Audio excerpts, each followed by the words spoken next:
Welcome back for a second day of comma usage. You're going to do the same thing you did yesterday. You can play this video while going through the slides or while on your paper, and then I will guide you through the slides.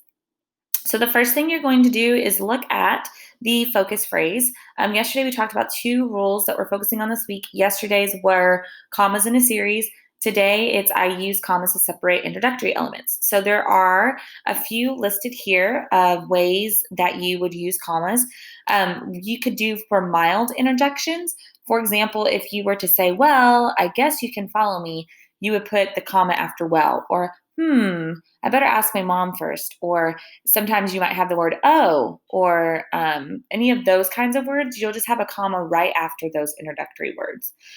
Prepositional phrases, we will get more into prepositions later. However, they are very similar to complex sentences. So that's where you have a comma separating your dependent clause, okay, from your independent clause. So, and for this example, at the stoplight by the school, comma, turn left. Okay, so that would be your introductory phrase at the beginning. Turn left is actually a sentence. It's a demand. It's understood that I'm telling you to turn left. Okay, so that is your independent clause, and at the stoplight by the school is your dependent clause, and your comma separates the two.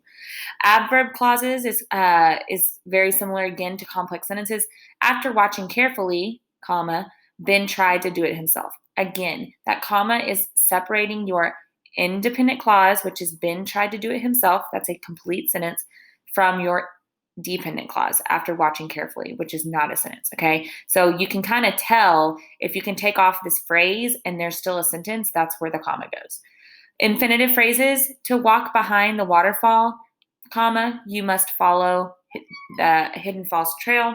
Again, same thing. A way to understand where the comma goes is you can take off that introductory phrase and you still have a complete sentence because it's just separating your dependent clause from your independent clause. And then also transition words, which we're going to talk more about later. But words like unfortunately, or however, or first, next, then. Okay, all of those would have a comma after it as well. Okay, moving forward.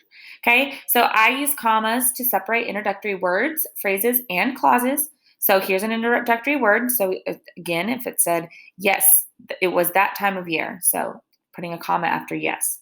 Introductory phrases, a little before 5 o'clock in the morning, comma, Papa woke everyone up. Again, that is separating your introductory phrase, which is a dependent clause, not a sentence, from your actual sentence. Okay, and then another one would be an introductory clause where you're using an awubis word. So when she got out of the car, comma, Papa reached out to help her with it. Okay, again, I can take off this part when she got out of the car. I could take that off and I would still have a sentence. That's why the comma goes there.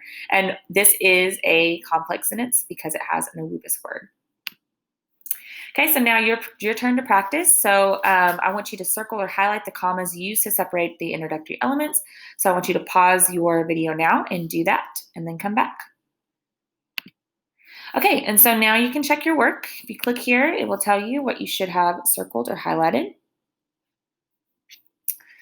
And you should have circled or highlighted after running full out, there's a comma. So that, again, is using a complex sentence. After is a awubis word, so you are just putting a comma after that introductory phrase. Okay. I think that is it for today. Tomorrow, you're going to have practice on actually editing some sentences. So join me back tomorrow.